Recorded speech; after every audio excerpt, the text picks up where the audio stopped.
Hello friends, இன்னைக்கு வந்து நான் மார்க்கெட் போயிருந்தேன். அங்கே பார்த்ததும் பேபி பொட்டேட்டோ பார்த்தேன். வாங்கிட்டு வந்து இவங்களுக்கு ஏதாவது செஞ்சு கொடுக்கலான்னு அதை தான் இப்போ ஒரு ரெசிபியாக பண்ண போகிறேன். இந்த வீடியோ ஃபுல்லாமே அவங்களுக்கு வந்து சர்ப்ரைஸாக இருக்க போகுது. அவங்க வந்து எப்படி என்ன ரியாக்ட் பண்ணுறாங்கன்னு பார்க்கலாம். நம்ம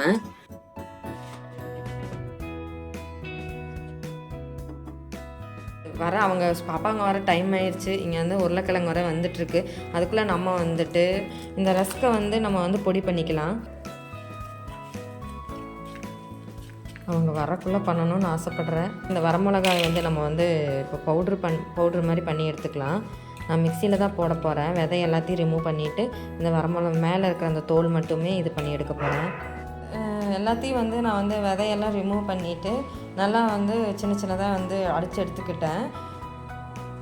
அணில் மைதா மாவு எடுத்திருக்கேன். இதை வந்து கொஞ்சம் போட்டுக்கலாம்.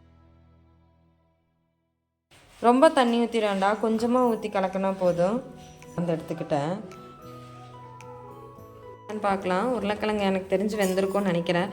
எல்லாமே சின்ன சின்ன பொட்டேட்டோ, பேபி பொட்டேட்டோஸ் தான்.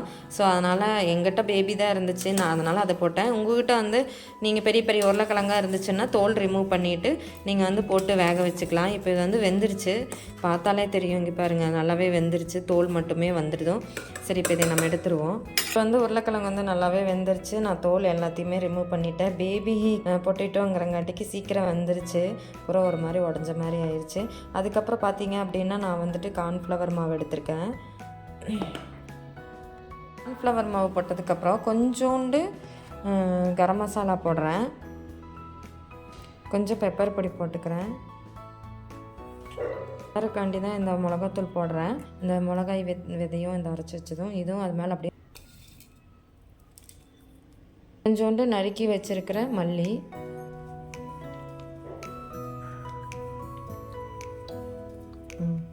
இந்த பக்குவத்தில் வச்சுருக்கேன். இதை வந்து நம்ம கட் பண்ணி எடுத்துக்கலாம். கொஞ்சம் ஆயில் ஊற்றிக்கலாம், ஏன்னா இது வந்து ஃப்ரை ஆகணும். அதனால் கொஞ்சோண்டு நான் ஆயில் ஊற்றிருக்கேன். எனக்கு இந்த சைஸுமே எனக்கு பத்துமான்னு தெரில, இருந்தாலும் இதை வந்து நம்ம ரெண்டாமே கட் பண்ணி எடுத்துக்கலாம். அவங்க பாப்பாங்க தானே சாப்பிட்றாங்க, இன்னும் பெரிய பெரிய லென்த்தாக போட்டால் உடனே கொஞ்சம் நல்லாயிருக்கும்.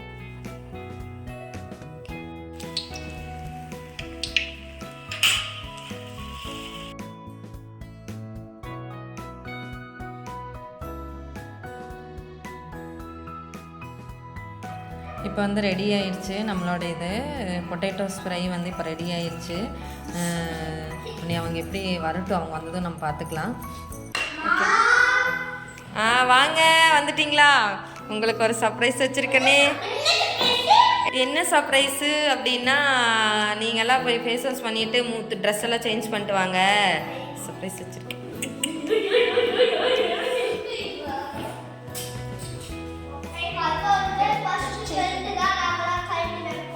ஆமாம், வந்ததுமே இந்த இடத்துல வந்து கழட்டி வச்சுருவாங்க பெல்ட்டு, ஐடி கார்டு.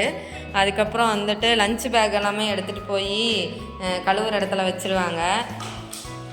ரெகுலராக பண்ணாங்கன்னா பரவாயில்ல, பட் என்னைக்காவது ஒரு நாளைக்கு தான் பண்ணுவாங்க அதிசயமாக. அதுவே எனக்கு ஷாக்கிங்காக இருக்கும்.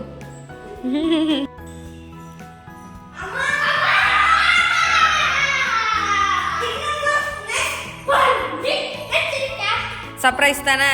இந்த இங்கே உட்காருங்க, இப்படி ரெண்டு பேரும் பக்கத்தில் உட்காருங்க. நல்லா பக்கத்தில், பரவாயில்ல, நம்ம தங்கச்சி தானே, உட்காருங்க. அப்படிலாம் சொல்லக்கூடாது. சரி, சமணங்கால் போட்டு உட்காரு. ஓகே, கொண்டு வரட்டுமா? சரி, ஓகே. சரி. இன்னமும் டேபிள் ரெடி பண்ணுறாங்க. எதுக்குன்னு தெரியல, அவங்க என்ன நினச்சாங்கன்னு தெரியல எனக்கு. சரி, இருந்தாலும் பார்ப்போம். என்ன வைக்கலாமா? சரி, ஓகே.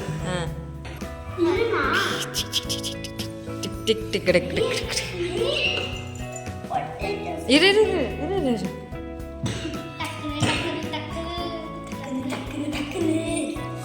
அவளுக்கு ஒன்று.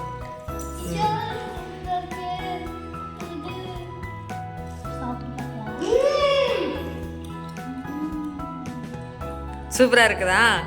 எப்படி இருக்கு? பிச்சு காமி, அதில் பிச்சு காமி, அது பிச்சு காமி. நல்லா இருக்குதா? சூப்பராக இருக்கு.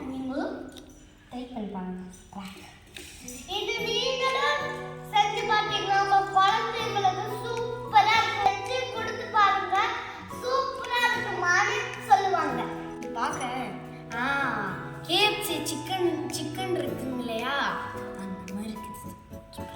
குட்டியா சூப்பரா இருக்கா? சூப்பரா இருக்குன்ட்டாங்க குட்டியா மேடம். அது வந்து பார்க்கும்போது எப்படி இருக்குன்னா அந்த KFC சிக்கன் இருக்கு இல்லைங்களா, அந்த மாதிரி மேலே எல்லாமே அந்த ரஸ்கோட அந்த இது எல்லாமே மொறுப்பு கொடுத்துருக்கு. அதுக்கப்புறம் சாப்பிடும்போது உள்ளே வச்சு சாப்பிடும்போது சூப்பராக இருக்குது. இது பார்த்தா பொட்டேட்டோ மாதிரியே தெரில. ஒரு சிலர் வந்து பொட்டேட்டோ சாப்பிட மாட்டாங்க. நான் குழந்தைங்க எல்லா குழந்தைங்களும் சாப்பிடுவாங்க, ஒரு சில குழந்தைங்க சாப்பிட மாட்டாங்க. இந்த மாதிரி ட்ரை பண்ணி பாருங்க, அவங்களுக்கு வந்து ரொம்பவே பிடிக்கும். சூப்பராக இருக்கும். பாத்தீங்களா, பிடிக்காதம்மா. பட் அது பொட்டேட்டோ. வீடியோ நல்லா இருந்துச்சுன்னா லைக் பண்ணி சப்ஸ்கிரைப் பண்ணி கமெண்ட் பாக்ஸ்ல கமெண்ட் பண்ணுங்க. அப்படியே அந்த பெல் பட்டனை கிளிக் பண்ணிருங்க. என்ன பண்ணிட்டு இருக்கீங்க? படிக்காம விளையாண்டு இருக்கிறியா? விளையாண்டதெல்லாம் போதும், சாப்பிட்டாச்சுல்ல. சரி, ஓகே, 2 minutes விளையாண்டுட்டு வந்துருங்க. சரியா? விளையாடுறதுக்கு இப்பதான் ஸ்டார்ட் பண்றாங்களா? மணி 6 ஆயிடுச்சு. உன்னையெல்லாம் படிக்கிற மாதிரி எல்லாம் இல்லையா? போய் படிக்கலாமா? எங்க வீட்டு குருவி வந்துருச்சு. இங்க பாத்தீங்க அப்படின்னா எங்க வீட்டு குருவி வந்து உட்கார்ந்துட்டு இருக்குது, உள்ள இருக்குது. அதுவே வந்து கூடு கட்டிருச்சு. கூடு கட்டி அதுக்குள்ள குருவி இருக்குது, தெரியுதுங்களா? கருப்பு கலர்ல.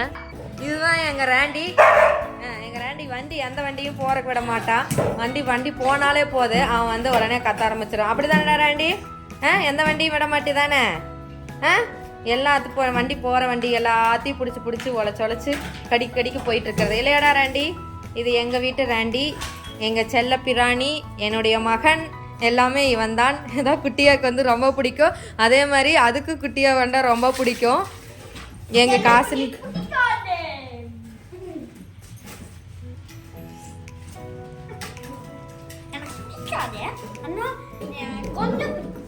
கொஞ்சம் பிடிக்குமாமா. எங்கள் ராண்டிக்கு வந்து பர்த்டே வரப்போகுது. அது எப்போன்னு பார்த்தீங்கன்னா கம்மிங் சண்டே. ஸோ எங்கள் ராண்டிக்கு பர்த்டே வருது. பார்த்தீங்களா எப்படி குதிச்சுட்டு ஆடிட்டு இருக்கிறாங்கன்னு. ஞாயிக்கெல்லாம் பர்த்டேவான்னு யோசிக்காதீங்க. உண்மையாக சொல்லணும்னா நாங்கள் வந்து இவனை வந்து நாங்கள் நாயாவே நாங்கள் நினைக்கல. ஆமாம், 3வது தம்பி. நாங்கள் வந்து எங்கள் வீட்டு ஒரு ஆளாக தான் வச்சுருக்கிறோம். அதனால எங்கள் ராண்டி. ஓகே, இந்த வீடியோ உங்களுக்கு பிடிச்சிருந்தா லைக் பண்ணுங்கள், ஷேர் பண்ணுங்கள். மறக்காமல் நம்ம சேனலை சப்ஸ்கிரைப் பண்ணுங்கள். சப்ஸ்கிரைப் பண்ணிவிட்டு பக்கத்தில் இருக்கிற பெல் பட்டனையும் ப்ரெஸ் பண்ணுங்கள். பாய்.